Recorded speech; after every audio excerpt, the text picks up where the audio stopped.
الحمد لله الذي هدانا لهذا وما كنا لنهتدي لولا أن هدانا الله أشهد أن لا إله إلا الله وأشهد أن محمدا عبده ورسوله صلى الله عليه وسلم.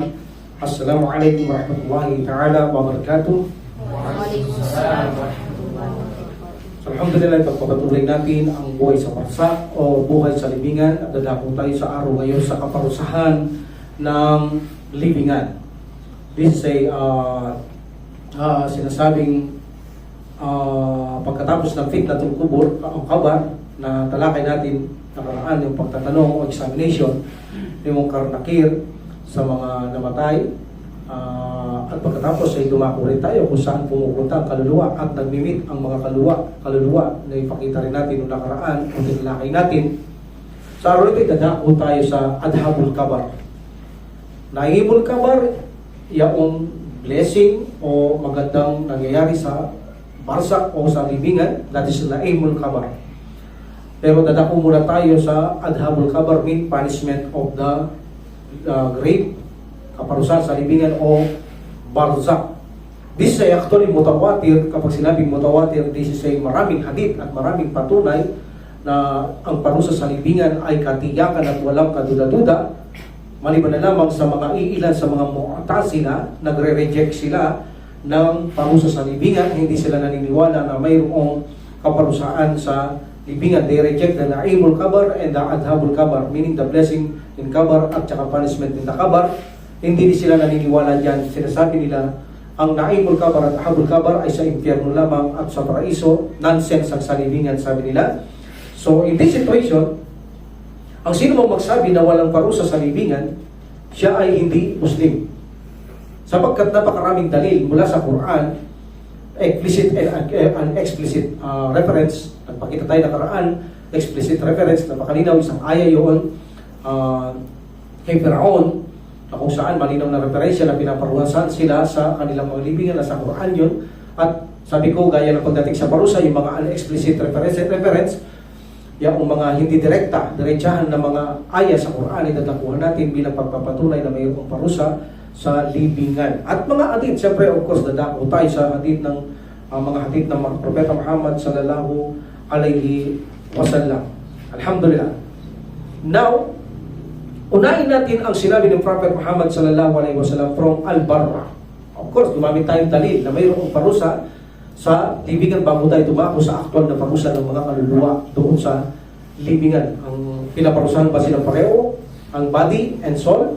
O soul lamang at nakakaroon ng torment o epekto ang katawan dito? Dadako natin. But before that, kailangan natin ng dalil na mayroon bang parusa talaga sa libingan, dahil mayroong mga hindi naniniwala like the Mu'tazila na hindi lahat, pero mayroong naniniwala sa kanila na nonsense ang parusa o adhabul at na'imul kabar, nonsense ang sabi na hindi sila naniniwala, they reject. Pati hindi lahat ng Mu'tazila, ilan lamang sa mga Mu'tazila. From Al-Barra ibn Asib radiyallahu anhu, sinalaysay niya, sinabi ng Propeta Muhammad sallallahu alaihi wasallam, nang ilibing nila, nakaraan tinapig ko ito, nang ilibing nila ang kanilang kasamahan o companions ng Propeta Muhammad sallallahu alaihi wasallam, umupo sila habang inuhukay, niintay na mailibing ang kanyang companions. And then 3 times na tumingin ang Prophet sallallahu alaihi wasallam, taas, baba, taas, baba, taas, baba. And then sinabi ng Prophet sallallahu alaihi wasallam, Allahumma inni a'udhu bika min adhabil qabr. Allahumma inni a'udhu bika min adhabil qabr. O Allah, ako ay nagpapakupkup sa iyo laban sa kaparusahan ng libingan. Dati siya authentic hadith at dinuduwa pa natin yan pagkatapos ng sala. So meaning nagpapatunay na mayroong parusa sa libingan because of this hadith, sinabi ng Propeta Muhammad sallallahu alaihi wasallam. At ito ay authentic according to Albani rahimahullah. Ang hadith na ito ay authentic. Nakaraan din, pinaksa natin yung isang wudyo na babae na pumunta kay Aisha radiyallahu anha na humihingi ng pagkain. At ipinagduwa niya pa si Aisha radiyallahu anha na siya iligtas sa parusa ng Allah subhanahu wa ta'ala sa libingan. At alam natin, itiniling ni Aisha radiyallahu anha ang pagbigay ng pagkain dahil gusto niya dumating muna ang Prophet sallallahu alaihi wasallam at tanungin niya ang Prophet sallallahu alaihi wasallam patungkol sa parusa ng libingan katulad na sinasabi ng hudyong babae. Then nang dumating ang Prophet sallallahu alaihi wasallam, sinabi niya kay Aisha radiyallahu anha, nang sabi niya, tanong ito ni Aisha radiyallahu anha na kung may parusa sa libingan, sabi ng Prophet sallallahu alaihi wasallam, O Aisha radiyallahu anha, sa akin ay inireveal ng Allah subhanahu wa ta'ala na mayroong parusa sa libingan. This is a Bukhari Muslim. This is a muttafaqun alay. This is a Bukhari Muslim, napakatibay ng hadith na sinabi ng Prophet sallallahu alaihi wasallam, O Aisha, sa akin ay inireveal o inihayag ng Allah subhanahu wa ta'ala, meaning na mayroong kaparusaan sa libingan. Meaning tama ang sinasabi ng Hudyong babae yan na mayroong parusa sa libingan. Abu Hurairah said, at na sinabi ng Prophet sallallahu alaihi wasallam, sabi niya, walang isa man ang sa inyo ang ligtas mula sa pagyakap ng lupa. Kahit sino tao, yayakapin siya ng lupa. Sabi ng Propeta Muhammad sallallahu alaihi wasallam, walang ligtas diyan.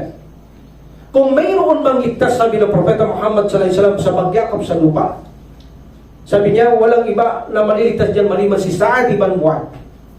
Si Sa'ad ibn Mu'adh, sabi ng Prophet sallallahu alaihi wasallam, nang siya mamatay, ang trono ng Allah ay yumanig. Allahu Akbar. Namatay ito sa jihad.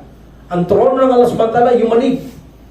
At kung mayroon man maliligtas sa pagyakap ng lupa, meaning yung lupa, talagang yayakapin ka, hanggang sa mga buto ng mga hindi mananampalataya ay, sabi ng Prophet sallallahu alaihi wasallam, gilanyan niya ang mga ribs, then magtagpo. Meaning, magkakabali, magkakawasak.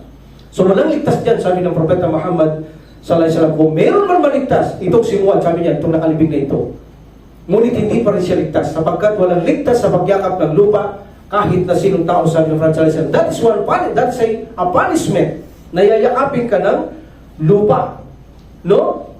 So, ba't ang pagyakap sa mga mananampalataya ay banayad lamang? Meaning, yayakapin ka lang ng lupa. Then, bubuka na siya. At luluwag na ng 70 cubits ang yung 70 cubics, length and width ang yung libingan. In another explanation, 70 feet. At sabi nila, so yayakapin ka lang. Hindi niya sisirain o babaliin ang yung mga ribs. Hindi katulad ng mananampalataya, kapag iyakap niya, talagang sisigaw ito, ang taong ito, sa kanyang parusang maranasan, sapagkat ang mga ribs niya ay mangangabali at magsasalubog. Ginanyan ng Prophet sallallahu alaihi wasallam mga ribs, then magkikita, magtatagpo, meaning papasok ang mga ribs, kapwa ribs. So, that is a punishment. Ibn Mas'ud said, sabi niya, sabi na ni Ibn Mas'ud na sinabi ng Prophet sallallahu alaihi wasallam, katotohanan, ang mga patay ay pinaparusahan sa kanilang mga libingan. Katotohanan, meaning walang duda, inna, ang mga patay ay pinaparusahan sa kanilang mga libingan. This is authentic hadith. According to Sheikh Albani rahimahullah, this hadith is authentic. That is mga hadith. Mga ilan lamang sa mga hadith yan na nagpapatunay na mayroong parusa sa libingan. Dako tayo sa Quran, an explicit reference. Pakita ko lang an explicit, tapos explicit reference in Quran. In Quran, chapter 9, verse 101, itong ayang ito is para sa mga hipokrito. Hipokrito. Okay? Ano sabi ng Allah subhanahu wa ta'ala? Sanu'adibuhum marrataini thumma yuradduna ila adabin adim. Meaning, sila ay aming paparusahan ng 2 ulit. 2 ulit. Sabi ng Allah subhanahu wa ta'ala, at pagkatapos, okay? Pagkatapos ng 2 ulit, may aya, at pagkatapos, sabi ng Allah subhanahu wa ta'ala, sila ay tatambad sa matinding kaparusahan. Kita nyo, napakalinaw nun. Bagamat unexplicit, pero pag tinignan, pinaliwanag natin, ito ay magiging malinaw. Sabi ng Allah subhanahu wa ta'ala, at sila, meaning the hypocrites, paparusahan namin sila ng 2 beses. At pagkatapos, meaning pagkatapos ng 2 ito, sila ay ipapasok o itatambad sa kaparusahan ng impyernong apoy. Meaning, sabi ni Qatada, radiyallahu an, ang unang parusa sa 2 ito, parusa sa mundo, kahihiyan para sa kanila. Ang pangalawang parusa ay sa libingan. At pagkatapos sabi ng Allah, itatambad sila sa parusa ng impyernong apoy. So, meaning 2 parusa muna, mundo at libingan, at sa araw ng paghukom, sila ay tatambad o ipapasok sa matinding kaparusahan ng impyernong apoy. That is from Quran. Another ayat, from the disbeliever naman, mga hindi mananampalataya. In chapter 52, verse 447. Chapter 52, verse 47, wa inna lilladina zalamu adaban tuna dalik walakinna aktharahum la ya'lamun. at katotohanan sa mga gumagawa ng kamalian ay mayroon pang ibang kaparusahan. Mayroon pang ibang kaparusahan. Meaning, ang kaparusahan ito ay laalalaang baga sa libingan. Pagkatapos maparusahan sa mundo, mayroon pang ibang kaparusahan sa libingan. At bago pa rito, meaning datapwat, at bago pa rito sa araw ng paghukom, sila ay bibigyan din ng kaparusahan. At katotohanan sa mga gumagawa ng kamalian ay mayroon pang ibang kaparusahan. Alalaong baga, ito ay parusa sa libingan. Tapos, ng kaparusahan sa mundo, parusa sa libingan. Yun ang ibig sabihin. May iba pang kaparusahan pagkatapos ng parusa sa mundo, parusa sa libingan. At bago pa rito, datapwat ang karamihan sa kanila ay walang kaalaman. So, meaning, mayroong parusa sa libingan, ayon sa aya, sa mga hipokrito, at sa mga hindi mananampalataya. Ang aya, that is an explicit. Punta tayo sa isang explicit na aya. Sabi ng Allah subhanahu wa ta'ala, "An-naru yu'raduna 'alayha guduwa wa ashiyan wa yawma taqumu sa'atu udkhilu 'ala fir'auna ashadd al-'adab." Anong ibig sabihin? Sa apoy, itinatambad sa umaga at hapon o gabi, meaning ang ating panahon dito, hapon at gabi. Okay? Umaga at gabi, o umaga at hapon, itinatambad si Firaon at ang kanyang mga kasamahan, saan? Sa apoy ng impyerno. So meaning, sa kanilang kubor, every morning, every evening, or afternoon, idinadala sila sa isang lugar. At bubuksan sa kanila ang isang parang bintana na ang impyernong apoy ay pumupunta sa kanilang mukha ang kanilang mga init. Meaning, naapektuhan sila ng init ng impyernong apoy. That is in kubur. Why? Sapagkat ang kasunod ng aya, at sasabihin, at sa araw na itatakda o itatadhana na ang araw ng paghukom. Yan ang katuloy. Pagkatapos na itambad sila sa impyernong apoy doon sa libingan, at sa araw ng paghukom na itatakda na, sasabihin sa mga kasamaan ni Faraon at Firaon, papasukin sila sa matinding kaparusahan. That is a very, very malinaw na ebidensya sa Quran na sila ay ini-expose sa parusa ng libingan, at pagdating daw ng araw ng paghukom na itinakda na, meaning mabubuhay ng mga tao pa at huhukuman na, at sasabihin sa kanila ng mga anghel, at sasabihin ng Allah subhanahu wa ta'ala sa mga anghel, ipasok ang angkan ni Firaon sa matinding kaparusahan doon sa impyernong apoy. Another fruit from hadith, Ibn Luhay, Amir Ibn Luhay. Si Amir Ibn Luhay from Gusa'a, sila yung nakasakop sa lipi ni Ismail alayhis salam doon sa Hijaz o doon sa Makkah. Nasakop nila ang angkan ni Ismail alayhis salam. But later, nabalik muli ito, nasakop ng angkan ni Ismail alayhis salam ang Makkah ulit, nagbalik sa mga angkan ni Ismail alayhis salam. Within 300 years, pinamunuan niya ang Makkah. Isa siya sa namumuno sa mga Guza'a, si Amir Ibn Luhay. Si Amir Ibn Luhay, ito ay napakabait na tao sa kanila. Nirerespeto. Mabait siya, ngunit hindi siya sumasamba kay Allah subhanahu wa ta'ala. Siya ay isang nangangalakal, itong si Amir bin Luhay. Si Amir bin Luhay, sa kanyang pangangalakal sa Syria, nakadaan siya doon sa mga Amalek na sumasamba ng mga ribulto. At na-impress siya sa kanilang mga pagsamba sa ribulto, at nilapitan niya mga tao at nagtanong, ano yung sinasamba niyo? Sabi niya, itong sinasamba naming mga ito. Kapag kami nanalangin dito, hindi kami nabibigo. At kami kapag nakipagtigmaan, kami hingi ng tulong, kailanman hindi kami natalo. Na-impress si Amir Ibn Luhay, kaya humingi siya ng isa. Sabi niya, pwede ba akong humingi ng isa? So binigyan siya ng isang ribulto na saan yung tao na ang pangalan ay, sino nakakaalam? Hubal.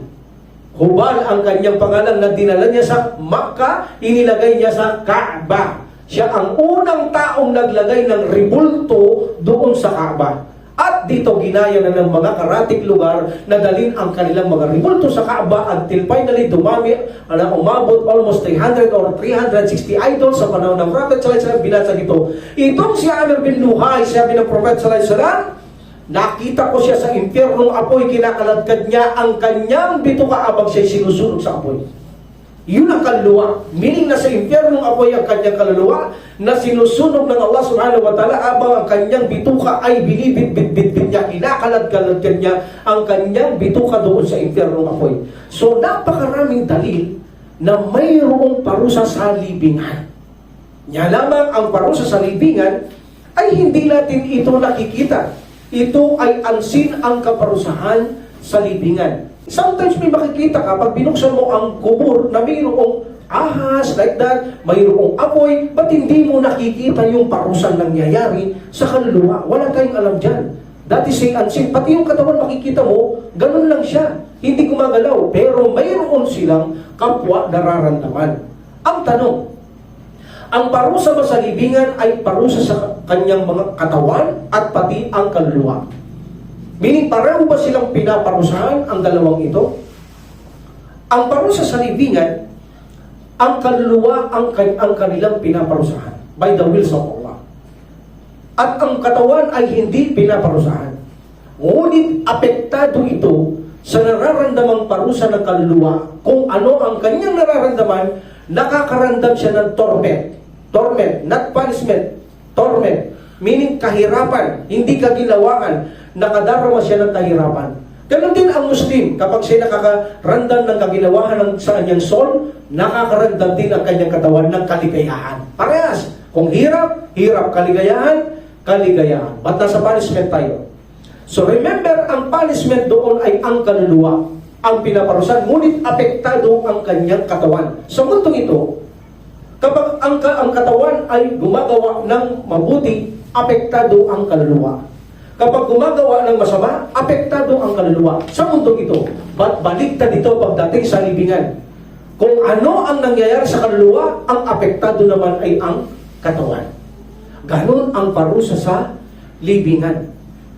Ang pinakamainam na halimbawa dito na ang kaluluwa ang pinaparusahan o nakakalasap ng kaginawaan, apektado ang katawan ay tungkol sa panaginip sa mundong ito. Ibinigay na ng Allah subhanahu wa ta'ala ang isang halimbawa dito para tayo ay makumbinsi at maniwala na maaaring mangyari nga ng walang kaduda-duda ang kaparusahan doon sa libingan. At nakakaranas ang kaluluwa at naaapektuhan ang kanyang katawan. In Quran, sabi ng Allah subhanahu wa ta'ala, Allahu yatawaffal anfusa hinal mautiha wallati lam tamut fi manamiha. Meaning, si Allah subhanahu wa ta'ala ang kumukuha ng kaluluwa ng tao sa sandali ng kanilang kamatayan. Meaning, kinuha ka na. Ganap ka ng kinuha ng kaluluwa. Paano niya kinukuha? Inuutusan niya ang malaika, si Malakal Maut, na kunin ang kanyang kaluluwa. Meaning, ang Allah subhanahu wa ta'ala ang nagbibigay ng kamatayan at kumukuha because that is a order. At ang sabi lang subhanahu wa ta'ala, at gayon din, siya ang kumukuha ng kaluluwa ng tao na hindi namatay sa sandali ng kanyang pagtulog. Meaning, ang tao kapag natutulog, kinukuha ng Allah subhanahu wa ta'ala ang kaluluwa. Ngunit mayroong panglik according to Ibn Qayyim rahimahullah ala nosbes, Allahu alam. Kaya hindi pagganap na namamatay tao na ilong pangling ang kaluluwa. But every time na matulog ka, kukunin yan ng Allah subhanahu wa ta'ala. Now, kung anuman ang mangyari sa kaluluwa, anuman ang mangyari, mabuti masama, maaapektuhan ng iyong katawan. Ganyan ang buhay sa barsak. Kung ano ang maramdaman ng kaluluwa, maligaya o kaparusahan, maaapektuhan ang iyong katawan. Sa ating panaginip, ang kaluluwa ang siyang nakakalasap niyan, either mabuti o masama. Siya ang nakakaramdam niyan, hindi ang iyong katawan. Ngunit kung anuman ang nangyayari doon sa kaluluwa, naaapektuhan ang iyong katawan sa kanyang nararanasan. Tama hindi? Halimbawa na sa nanaginip ka ng masama, yung kaluluwa ang yun, Satan, pinasukan siya, nag-meet sila, o pinasukan ni Satan na ikaw ay ang kaluluwa mo managinip ng masama. Ang iyong katawan ay pagod na pagod. Pero nandoon ka lang, nakahiga ka lang tulad ng isang patay na hindi ka gumagalaw, ngunit nakakaramdam ka ng kahirapan sa nangyayari sa iyo. Diba? O either nakaginawaan, sabihin natin, ang tao o ikaw, sabihin na tulog ka, ang iyong kaluluwa ay naglakbay, papuntang Makkah, nag-hajj siya, and then bumalik siya at pumunta siya, then nagising ka, maligaya ka.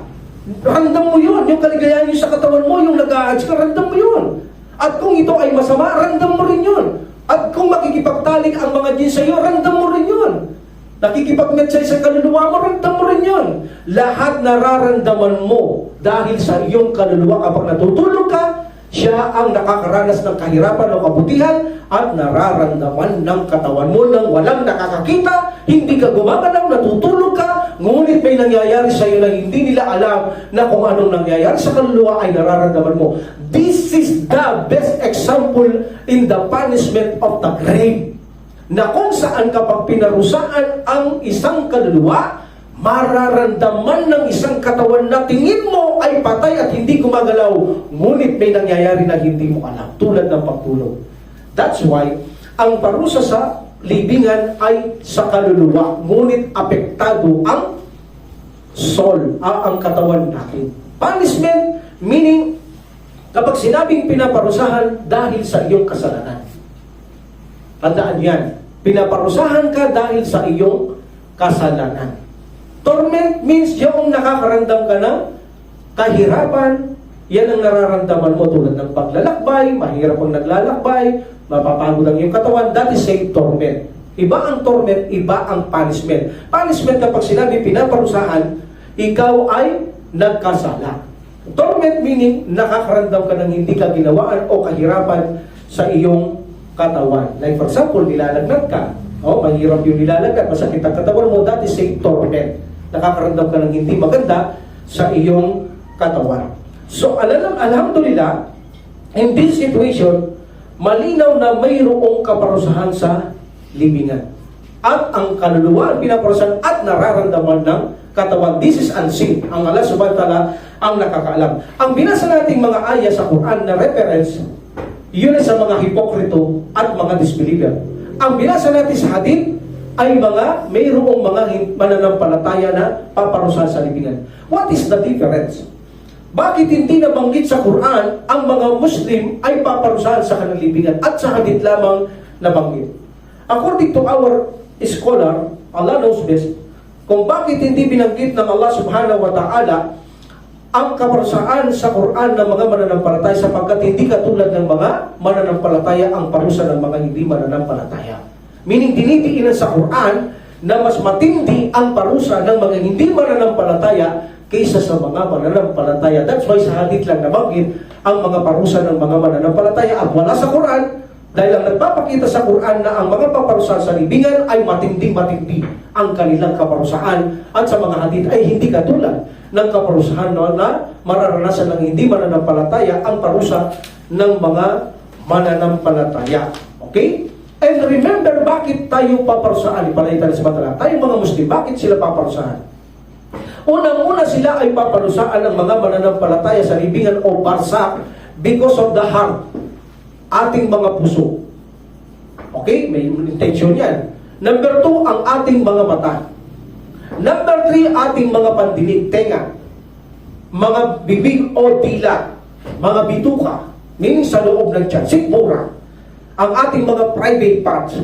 Ang ating kamay at paa. At ang buong katawan. Meaning anumang nagawa na nabanggit natin na kasalanan at ito ay isang malaking kasalanan, kaya magkakaroon siya ng kaparusahan sa libingan, depende sa lalim ng kanyang ginawang mali o kasalanan na hindi niya naitauba bago siya namatay, ay may kalakip itong kaparusahan kapag ninais ng Allah subhanahu wa ta'ala. Remember, these are all major sin. Sapagkat kapag major sin, mayroong parusa ito. Even na inkubur, even na sa kabilang buhay, kapag hindi sapat ang kanyang bayad o kaparusahan sa libingan, there's a possibility na paparusahan siya ng Allah subhanahu wa ta'ala sa impyerno apoy pa bago pa siya papasukin sa paraiso. Meron naman sa libingan na kapag siya pinarusahan at iyon ay naging kaganapan ng kanyang kabayaran sa kanyang kasalanan, hindi na siya paparusahan sa impyerno apoy. Pagkatapos ng buhay barsa, ipapasok na rin siya sa paraiso ng Allah subhanahu wa ta'ala.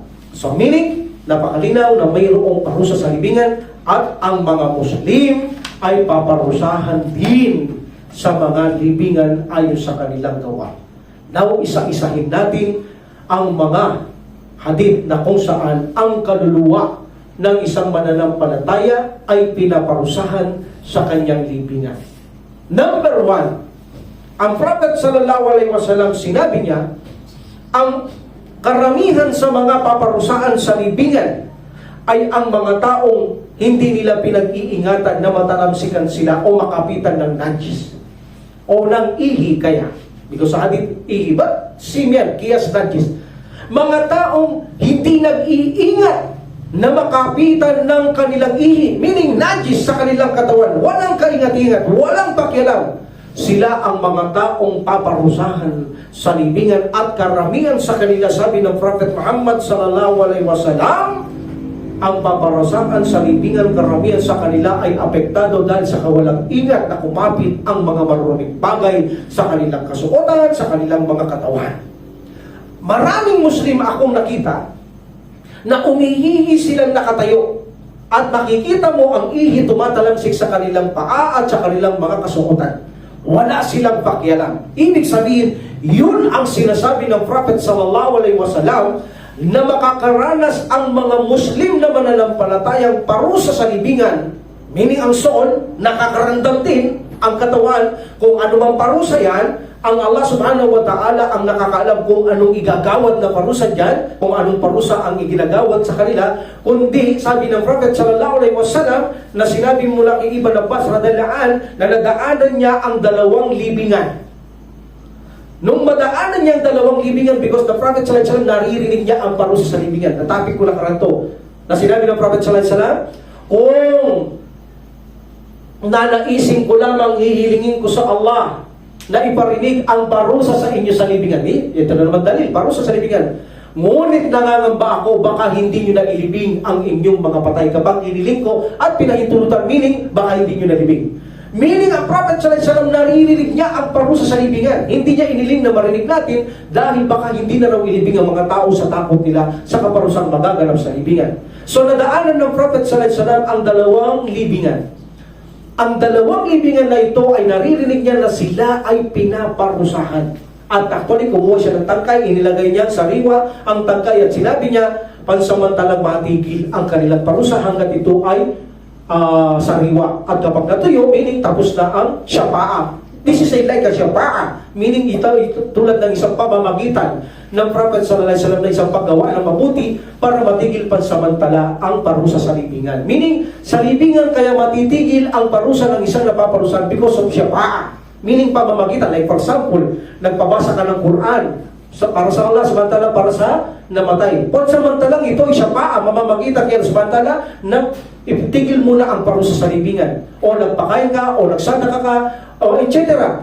Lahat ng mabuting gawa, pwedeng maging syafa'a o mamagitan sa kanya kapag dinais ng samantala. Like ang ginawa ng Prophet sallallahu alaihi wasallam, this is like a syafa'a, pansamantala ang action ng Prophet sallallahu alaihi wasallam, mamagitan ito, itigil mo na ang parusa sa kanila. Yes, at ito naman ay itinigil sapagkat ito ay hiling ng Prophet sallallahu alaihi wasallam at pansamantala lamang pagkatapos muling babalik kapag natuyo na ang mga dahon ng kanyang inilagay. So meaning mayroong parusa na kita na narinig ng Prophet sallallahu alaihi wasallam at sinabi niya ito sa kanyang mga sahaba na mayroong sa libingan to, ang 2 ito ay pinaparusahan. Ang isa sabi niya ay yaong hindi siya nag-iingat na makapitan siya ng kanyang ihi, meaning najis, sa kanyang katawan o sa kanyang kasuotan. Kaya siya pinaparusahan sa libingan. Ang isa sabi niya, yung nagkakalat ng maliw.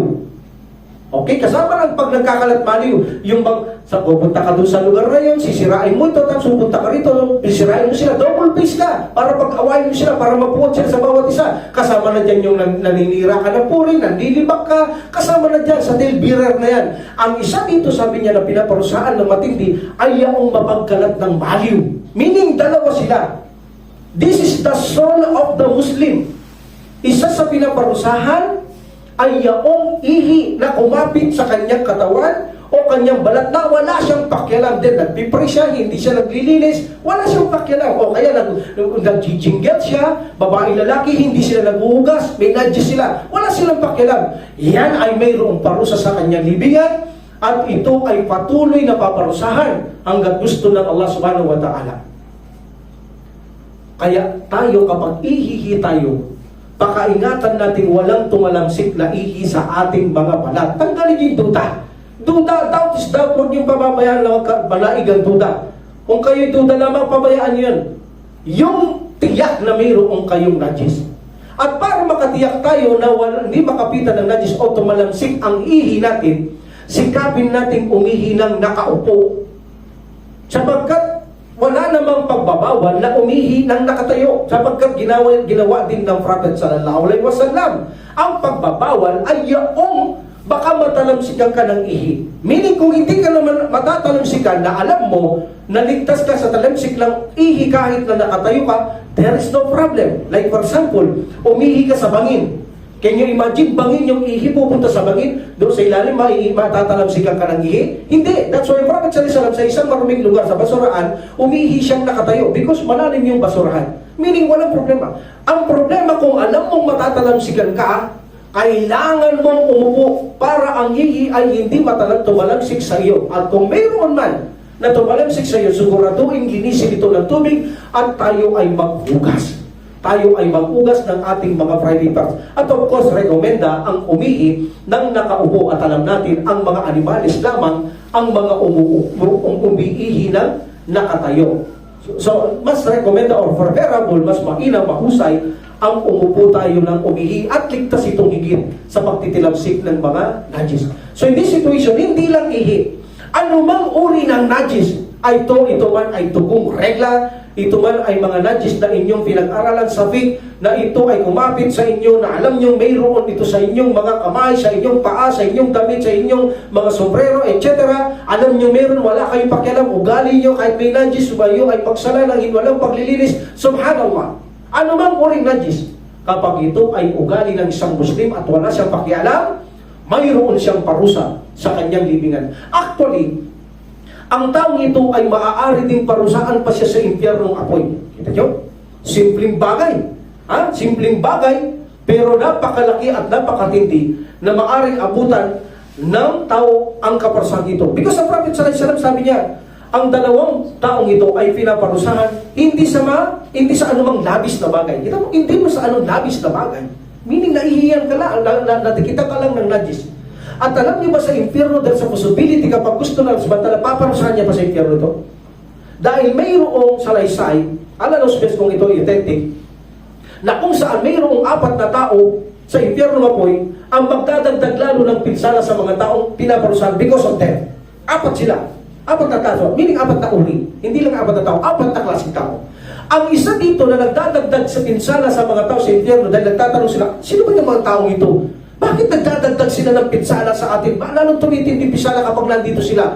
Dahil sila ipapalipat-lipat. Ang mga tao ito nililipat. Kung saan sila mapunta, like for example, pumunta sila sa Jahim, ang mga tao doon sa Jahim, madadagdagan yung kanilang nararamdamang pinsala kapag dumarating. At pagpunta naman sa amin, mararamdaman ng tao, kaya ang tao sabi lang, sino ba itong mga taong to? Kapag dumarating sa atin, nararagdagan ang pinsala na nararamdaman natin sa ating kaparusahan. Ang isa dito, sabi ng Prophet sallallahu alaihi wasallam, yaong pinaparusahan siya sa impyerno apoy, kinakaladkad niya ang kanyang bituka abang siya pinaparusahan sa impyerno. Sabi ng Prophet sallallahu alaihi wasallam, sila yung mga taong umihihi o ang najis ay kumakapit sa kanilang katawan o balat o kanilang kasuotan nang wala silang pakialam. Can you imagine? Mayroon ka na sa libingan, mayroon ka pang posibility maparusahan doon sa impyerno apoy. At matindi ka pa, nagdadagdag pa ang taong ito ng parusa doon sa nararamdaman ng kaparusahan ng mga tao. Ganong kabigat ang simpleng bagay na sinabi ng Prophet sallallahu alaihi wasallam na hindi maanumang labis na bagay. Pero tingnan mo ang kanyang parusa sa libingan at may posibilidad hanggang sa impyerno apoy. So meaning, ang isang kaluluwa na paparusaan sa libingan ay ang mga taong kinakapitan ng najis na hindi nila ito pinapansin. Nakaugalian nilang umihi, walang pag-ugas, nakaugalian nilang umihi, na tumatalamsik sa kanilang medyas, sa kanilang mga suot, sa kanilang mga paa, o kanilang mga balat na katawan, walang pakialam. Hilig na nila ito. At marami na akong nakita na mga ganitong Muslim na kahit saan ihi ng ihi kahit nakatayo. At mismo ako nakikita kong ihi nila pumupunta sa kanilang pantalon, pumupunta sa kanilang mga tube, pumupunta sa kanilang mga paa, na pagkatapos doon ay walang pakialam, magbubuto at magsasala na punong najis ang kanya salawan. Sila ang karamihang paparusahan, sabi ng Propeta Muhammad sallallahu alaihi wasallam, doon sa mga libingan. Number 2, napaparusahan sa libingan. Yung dalawang dinaanan, yung bibigyan natin focus sa araw nito. Dadakuan natin ang mga iba sa isa-isa. Dadakuan natin ang mga ito. Okay, isa-isa. Dalawa ngayon. Inuna natin yung sa libingan dinaanan ng Prophet sallallahu alaihi wasallam. Ang isa ay hindi umiiwas, hindi ligtas sa kanyang sarili mula sa pagtilapsik ng kanyang sariling ihi.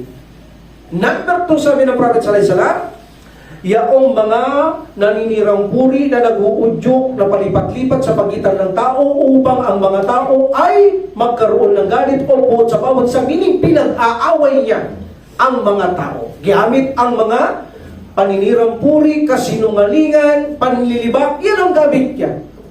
Karamihan kasinungalingan para mag-away, umimbento ng mga salita, manira ng puri sa magkabila. Double face, pinakamasamang tao na mayroong kalagayan sa mga tao ay mayroon siyang dalawang mukha, meaning double face siya, ang taong ito. Isa dito sabi ng Prophet sallallahu alaihi wasallam, ay pinaparusaan ito ng matindi sa kanyang libingan. At mayroon ito ibang-ibang kaparusaan ang mga ito. Ang parusa sa libingan sa mga kaluluwa, hindi lang isang bagay. Mayroong mga iba-ibang bagay na nakadepende sa ating kasalanan o nagawang kasalanan ng Muslim, iba-iba. May iba-ibang kasalanan, hindi lang isa. At sa hadith na ito, magpapakita tayo na iba-ibang parusa ang gagawad sa kanila sa mga taong mapanirang puri o pagkalat ng maliw. So sabi ng Prophet sallallahu alaihi wasallam, mayroong dalawang pinaparusaan sa kanilang libingan, para sa din kanina, ng anumang walang bagay, anumang bagay na walang, hindi labis. Isa sa umihihi na hindi iniiwasan makapitan siya ng najis, at ang isa ay nagkakalat ng maliw. So, yun dalawa. Pinaparusahan, mga kaluluwa ng mga kamusliman. So, unang parusa ng mga ito, Isra wal Mi'raj, nakita ng Prophet Muhammad sallallahu alaihi wasallam, ang mga ito, ang kanilang mga kuko na tanso. Ang kanilang kuko ay mga tanso. Okay? Tanso. At nakita ng Prophet sallallahu alaihi wasallam, kasama si Jibril alaihi salam, Isra wal Mi'raj, nakita niya ito ng Propeta Muhammad sallallahu alaihi wasallam na kinakalmot nila ang kanilang mga dibdib ng mga tanso na kuko nila. Kinakalmot nila ang kanilang mga dibdib. Nakita ito ng Propeta Muhammad sallallahu alaihi wasallam at kinakalmot nila ang kanilang mga mukha. Sabi niya, Jibril, sabi niya, sino sila? Sabi ni Jibril alaihi salam sa kanya, sila ang mga kumakain ng bulok na bangkay. Ano ibig sabihin? Sila ang mga kumakain na bulok na bangkay, sabi ni Jibril alaihi salam. In Quran, ang sabi ng Allah subhanahu wa ta'ala, wala tajassasu, wala tagtab ba'dukum ba'dan, ayuhibbu ahadakum an ta'kul lahma akihi maitan fakarihtumuhu. At huwag kayong mag-espiya o manubok. Gayon din huwag kayong magpamalas ng paninirang puri na talikuran. Mayroon ba sa inyo na ibig na kumain ng laman ng patay ng kanyang kapatid na kanyang kapatid? Tiyak na kasusuklaman mo ito. Yun ang sinabi ni Jibril. Meaning yung ayang yun, yung kumakain na bulok na bangkay ay mga, sabi ni Jibril alayhi salam, mga mapanirang puri. Nagkakalat ng maliw, sila yan. Meaning kaluluwa yun ng mga Muslim ang nakita ng Prophet sallallahu alaihi wasallam. Kinakalmot ang dibdib sa mga matatalim na tanso na kuko nila at kanilang mga mukha. Ito ay punishment. Sila mismo ang kumakalungkot. Sila mismo ang mga kumakamot sa kanilang sariling dibdib at mukha. Sila yung mga mapanirang puri, sabi ni Jibril alayhi salam. Number 2, in Isra wal Mi'raj also, nakita ng sugo ng Allah subhanahu wa ta'ala ang kaluluwa ng isang Muslim na kung saan nakasabit at hinihiwa ang kanyang katawan. Hinihiwa ang kanyang katawan at ang kanyang katawan na ito na hinihiwa sa kanya, pinapakain sa kanya. So sabi ni Prophet sallallahu alaihi wasallam kung sino sila, at sabi ni Jibril alaihi salam, sila yung mga taong gumagawa ng backbiting at mga mapagkalat ng mali.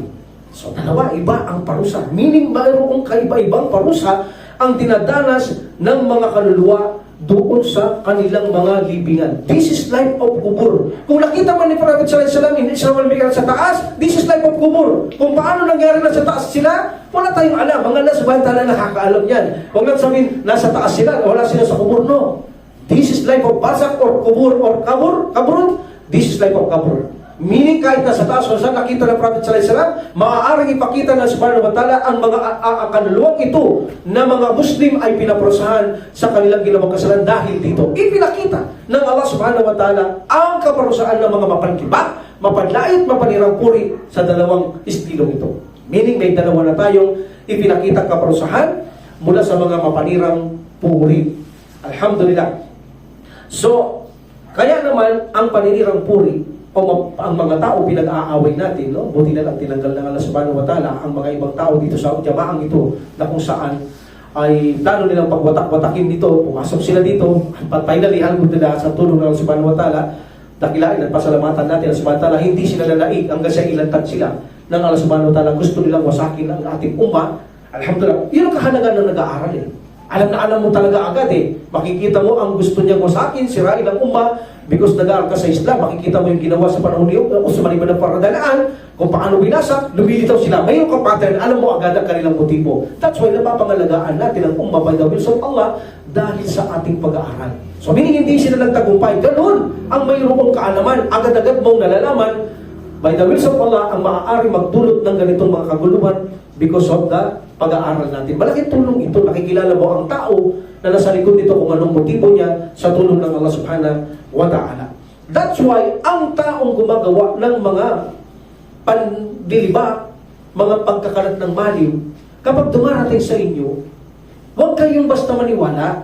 Kasi sa atin, marami sa atin, even kailan mga babae, kapag chismis na, kahit na panlilibak, paninirang puri sa kabila, abay, bigay na bigay ang isang Muslim, gusto niya makinig. Aba, akala natin, hindi tayo nagkakasala doon? Magkakasala tayo doon kapag sila ay nag-aatid ng mga mensahe ganito, kahit na totoo, kung ito'y panlilibak, hindi natin dapat pinakikinggan dahil magkakaroon tayo ng bahaging kasalanan sa kanilang ginagawa. Dahil bakit? Dahil kung wala naman itong nakikinig sa kanyang mga dalang sa chat o mga paninirang puri, sino ang kukwentuhan niya? Mga poste na bibigyang palda para kwentuhan niya ito? Wala!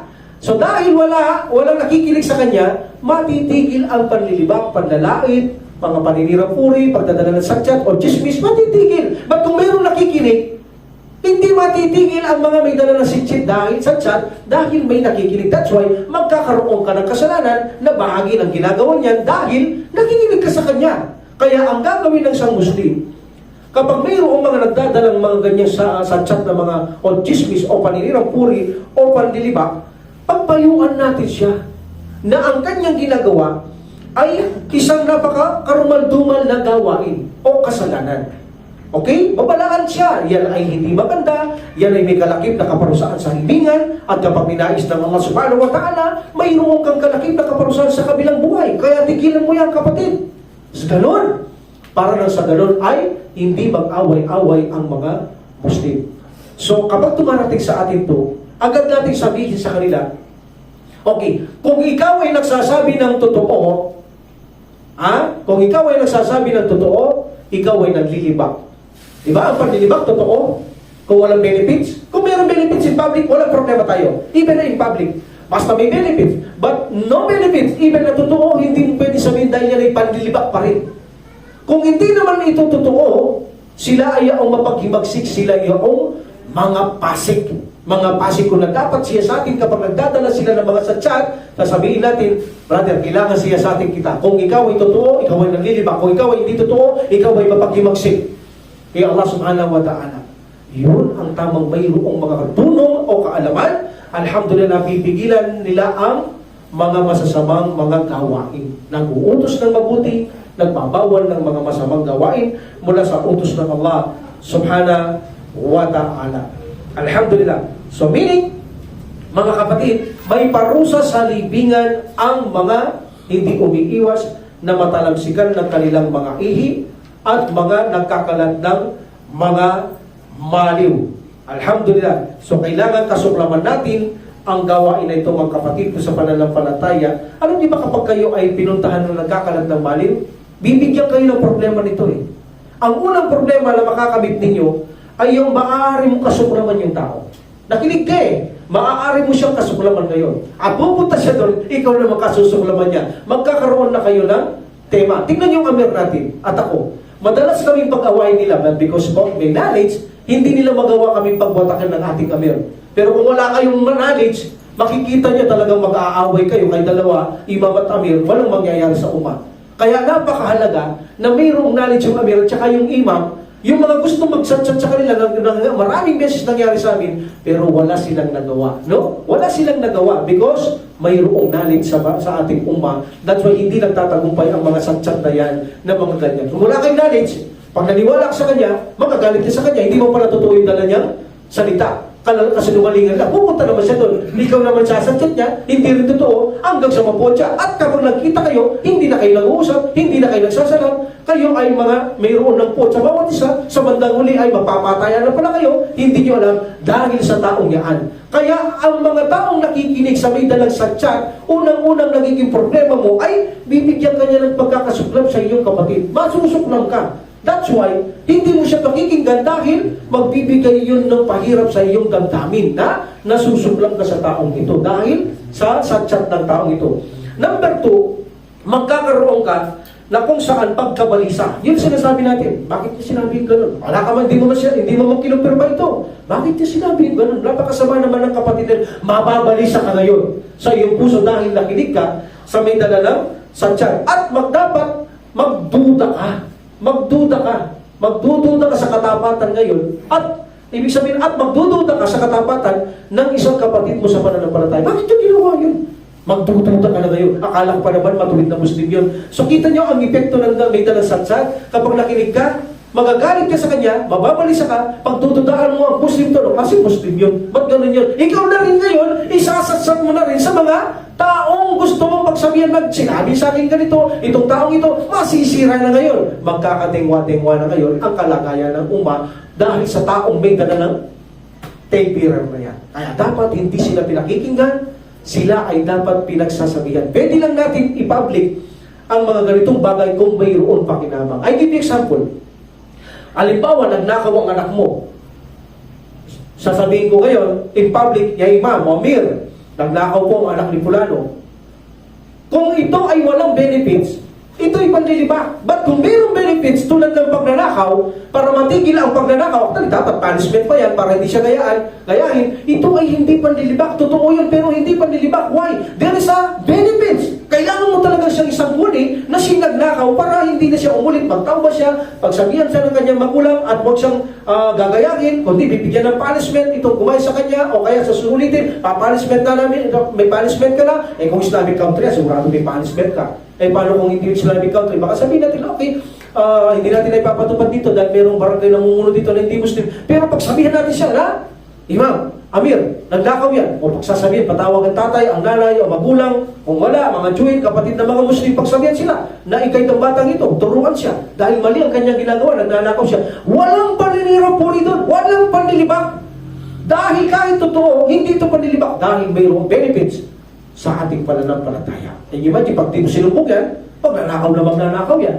Kaya kailangan isumbong siya sa namumuno para mapigilan siya sa kanyang ginagawa at pabalaan siya sa mga batas ng Allah subhanahu wa ta'ala. So wala tayong problema sa ganitong bagay. Ang problema lang, kung totoo nga, pero walang pakinabang. Anong halimbawa? Halimbawa, si Brother Fulano ay pilay. Nasabihin ko, si Brother ay pilay. Totoo yun. Mayroon bang benefits yun? Wala. Iyon ay panlilibak. Yun ay kasama sa parang tilad ng paninira din puri.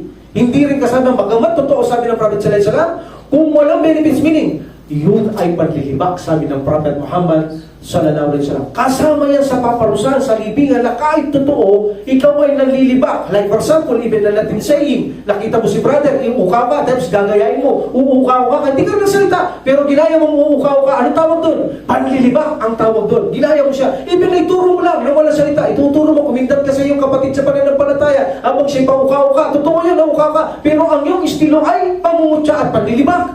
Meaning ang lahat ng yaan ay kasama sa paparusaan sa libingan katulad ng paninirang puri, pagkakalat ng baliw, either na ito ay sa sulat, either na ito ay walang pag-ibig, maliban lamang sa action, etc. Kapag namatay ang isang Muslim na hindi siya nakapagtauba, makakaranas siya ng kaparusaan sa kanyang libingan. At kapag ninais ng Allah subhanahu wa ta'ala, ay maaari ding makaranas siya ng kanyang kaparusahan hanggang sa araw ng paghukom doon sa impyernong apoy. Subhanallah, ipalayo tayo ng Allah subhanahu wa ta'ala.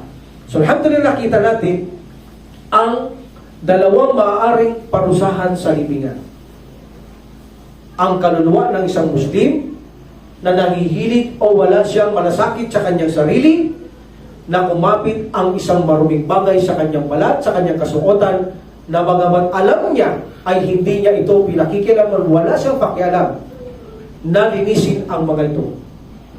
At pangalawa, ang mga taong mahilig sa mga sitsit, satsat, mga pagkakalat ng baliw, mga backbiting, mga paninirang puri, ang mga ito ay kasama sa paparusaan sa libingan. That's why magsipag-ingat tayo sa ating paghihi na tayo ay matalapsikan. Sikapin natin na umupo. Huwag mabigyan ang ating mga kasuotan, mga panty at brief kapag tayo naghuhugas. Siguraduhin walang najis na mapupunta sa ating mga kasuotan. Huwag ugalihin na kung saan umihi ng pagkabarumbado kahit nakatayo, kahit nasa anong posisyon, ihi lang ng ihi. Pagkatapos walang hugas-hugas, walang pagmamalasakit na ang ihi pumupunta sa katawan, sa balat. Subhanallah, subhanallah. Dapat tayong mag-ingat sapagkat ito ay mayroong parusa at ang kaparusaan ay hindi binanggit sa mga umihihi sa kanyang libingan kung ano meron doon. Ang Allah subhanahu wa ta'ala ang maalam,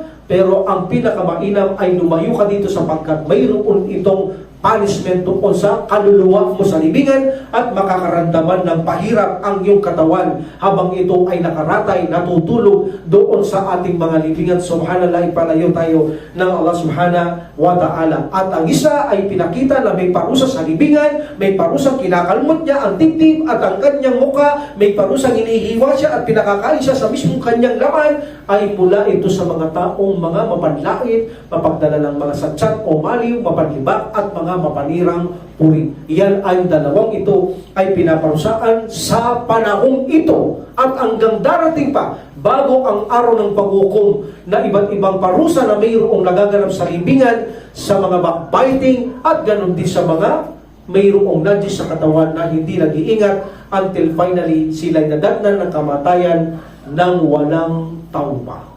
Kaya mga kapatid sa pananampalataya, kung mayroon mang gumagawa sa atin ito, we will stop it. Kailangan nating tigilan ito. So inshallah, dadako tayo sa susunod pang mga kaparusaan na magaganap o maaaring maganap sa mga kaluluwa ng mga Muslim sa libingan. Inshallah, sa susunod na paksa natin. Okay? Wakirudakulatin alhamdulillah rabbil alamin. Wassalatu wassalamu ala rasulillah. Subhanakallahumma wa bihamdik. Asyhadu an la ilaha illa anta astaghfiruka wa atubu ilaik. Assalamualaikum warahmatullahi taala wabarakatuh. Waalaikumsalam. Allahu Allahu Allahu Allah Allahu Allah